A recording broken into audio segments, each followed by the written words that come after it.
too independent. If you Dashan Hendricks, president of the Press Association of Jamaica, and political commentator Dr. Nadine Spence says Mr. Golding's statement betrays a defeated mindset.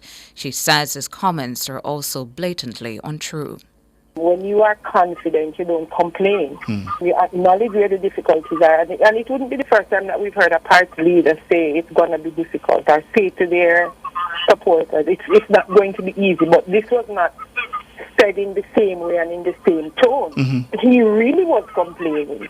And he was complaining from a very defeated place. He was coming from a place of feeling that he was wronged and that he's being set upon and being marginalized in a way, that the JLP is not being. And we have to be honest about it and say that he said some things that were also blatantly untrue. I mean, the PNP has dominated the news cycle. I remember when I was at a particular news station, the PNP dominated the news cycle.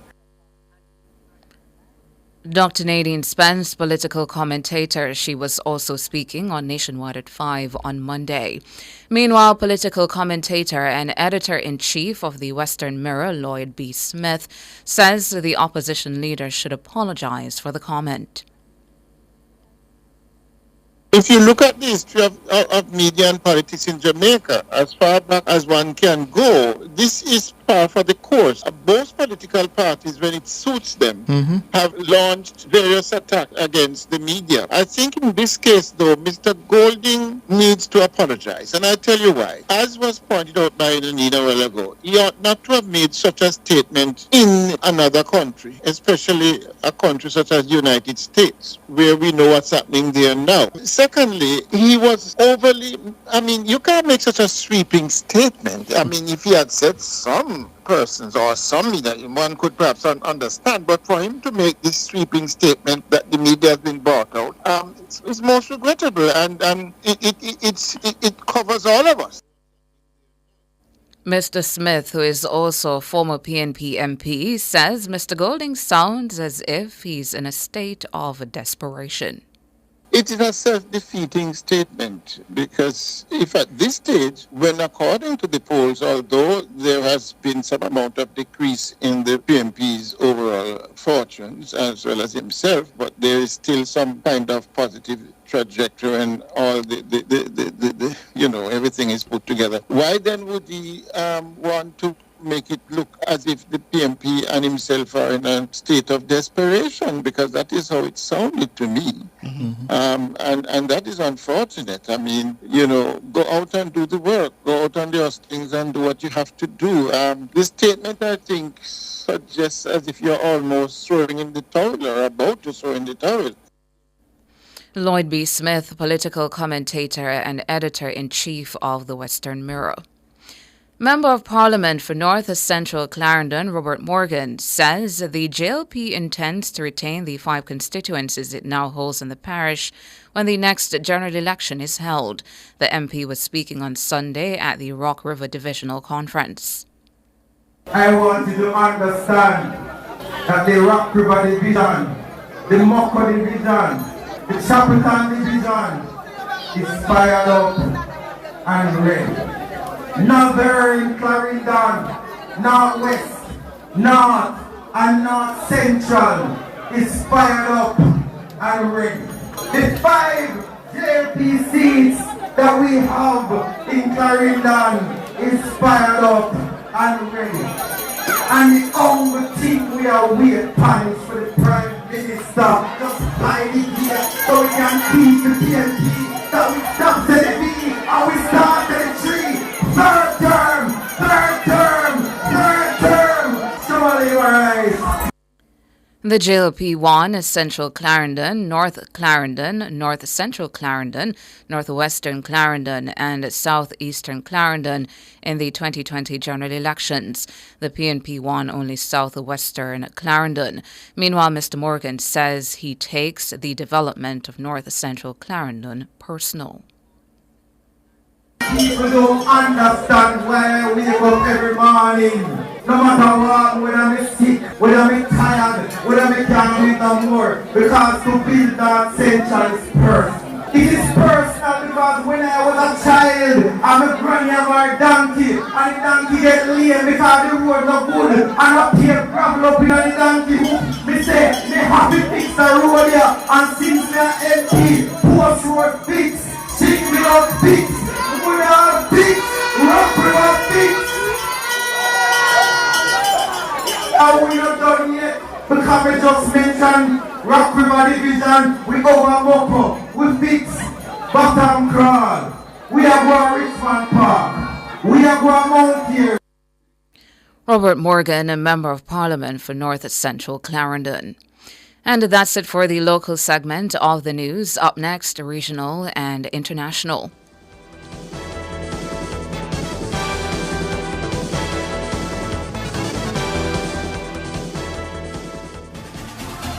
For all your electrical needs, visit ABC Electrical Sales. They stock a wide variety of electrical supplies including plugs, switches, panel boards and conduits, plus energy-saving fixtures. ABC Electrical Sales stocks brands like GE, Siemens, Philips, Cutler Hammer and Allen Bradley. They also offer free island-wide delivery just to suit your needs. Visit them at Shop 8, Hagley Park Plaza, Kingston 10 or call 876-754-3714-5 or 876-754-3825-8. ABC Electrical Sales for a better choice in the electrical business.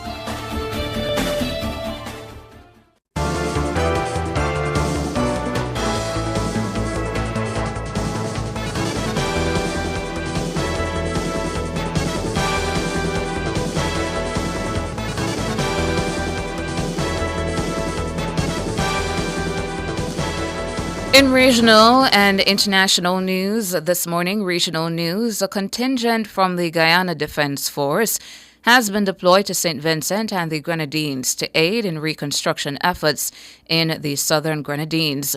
This following the impact of Hurricane Beryl in July 2024. Beryl, the strongest hurricane in history to form in the Atlantic Ocean in the month of June, wreaked havoc as it swept through Grenada, St. Vincent, and the Grenadines. 90% of the houses on Union Island in the southern Grenadines Islands suffered severe damage or were destroyed. Total damage was estimated at $230 million, roughly 21.6% of the country's GDP in 2023.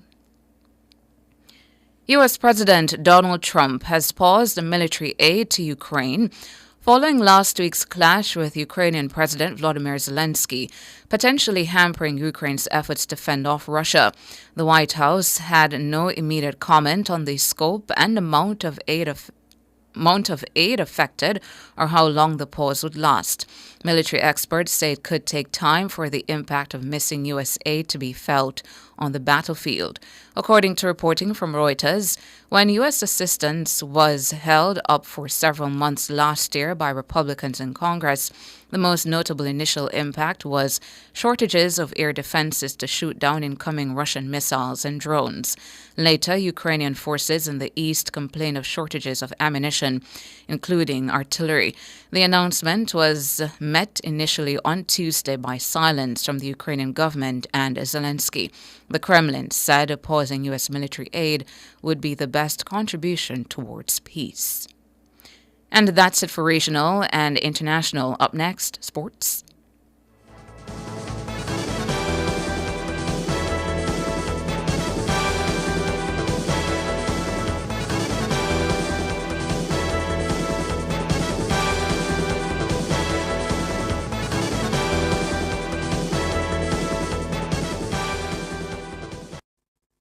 Looking for a partner on your financial journey? Look no further. JPS and Partners Cooperative Credit Union Limited offers attractive loan specials and easy savings plans. Plus, becoming a member is simple. If you're over the age of 16 and want to join a credit union that truly cares about your financial wellness, you may be eligible for membership. Conditions apply. Call or visit us at www.jpscu.com to find out more and start building your future today. JPS and Partners Cooperative Credit Union Limited, your financial partner for life. Pedestrians, stay alert. Keep your head up and stay off the phone while crossing the road. Don't be a distracted walker. Every step matters. Look out before you step out. A message from the Ministry of Science, Energy, Telecommunications and Transport. Hey there, commuters! Big news! Your JUTC SmartFare cards are here! It's time to swap out those old Smarter cards and step into the future of easy, efficient travel. We know transitions take time, but let's get started. Here's how. Grab your Smarter card and your ID. Bring it to any JUTC ticket office. We will then switch you to a SmartFare card. Top up and voila! Your brand new SmartFare card is ready to roll. No stress, your balance moves with you to your sleek, upgraded SmartFare card. So, out with the old, in with the new. Right, with SmartFare.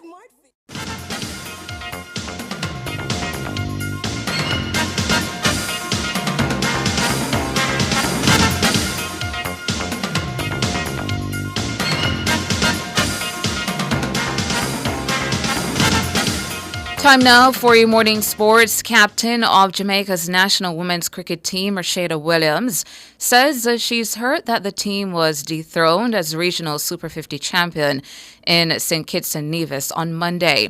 The Jamaicans lost by 1 wicket to the Leeward Islands at Warner Park. Jamaica, they're fourth in the standings on 16 points and will face the Windward Islands, who are also on 16 points in their final preliminary game on Wednesday. At the end of Wednesday's games, the top 2 teams will meet in the final. Third and fourth will meet on the same day in a playoff for third place, and the bottom 2 face off for 5th spot. Trinidad and Tobago leads the standings ahead of Guyana and Barbados. Those 3 are expected to battle for the top 2 spots. Williams says Jamaica would have been on track for the final had they gotten more out of the game against the Leewards. I think that was a pretty impressive total. That I thought that was a good enough total for our bowlers to defend, but I guess I was wrong. We didn't take our